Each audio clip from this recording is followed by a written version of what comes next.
Audio Jungle.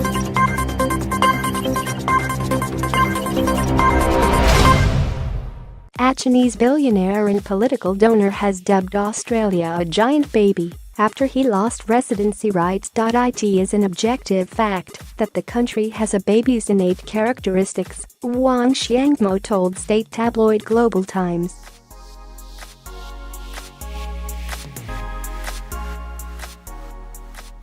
The property developer has lived in Sydney since 2011 and has donated millions to major political parties. But he was stranded overseas when the government rejected his citizenship bid and cancelled his permanent residency.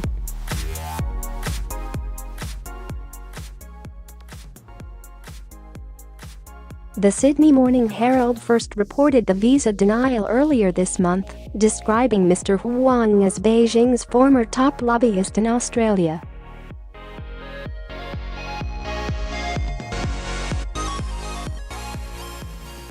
He reportedly has links with the Chinese Communist Party, and Australia's National Security Agency has warned politicians not to accept money from him.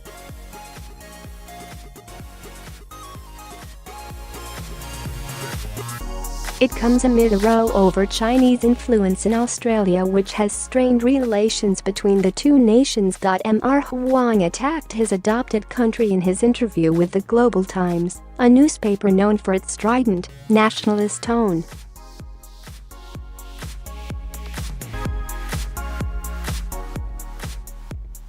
Asked what he thought was behind the tense relations in recent years, the billionaire said, "The history of Australia has determined the innate characteristics of a giant baby.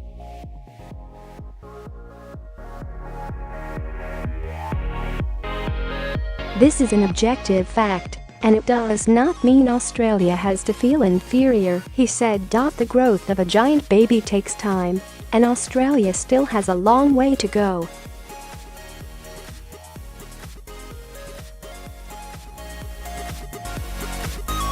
Mr. Huang said he moved to the country for its beautiful scenery and simple folk customs, and accused some Australian media outlets of smearing him.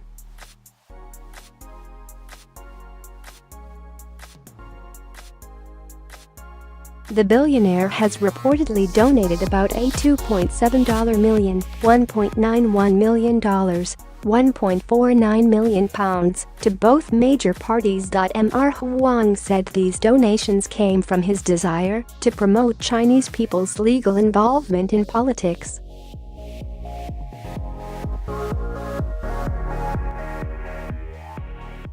He was linked with Sam Dastyari, a Labour Party politician who announced his resignation in 2017 after making pro-Beijing remarks over the South China Sea dispute.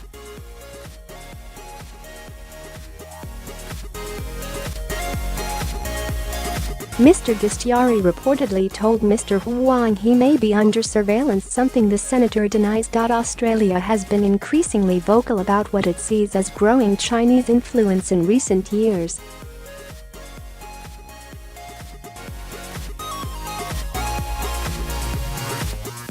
Former Prime Minister Malcolm Turnbull urged a crackdown on covert, coercive activities by foreign governments in 2017, noting disturbing reports of Chinese influence, while stressing the rules were not targeted at any one country.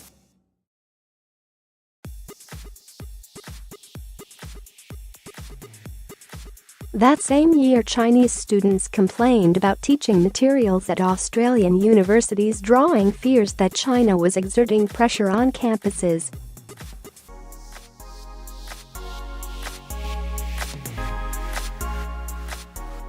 Last November, Prime Minister Scott Morrison announced a new multi-billion-dollar fund for Pacific Island nations, seemingly to counter Chinese influence in the area.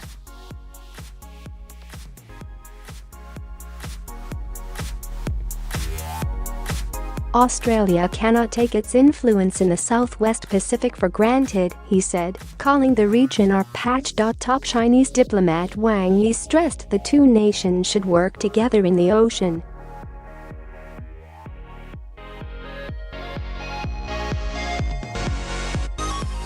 Since 2011, Beijing has become the second largest donor of foreign aid to Pacific Islands after Australia.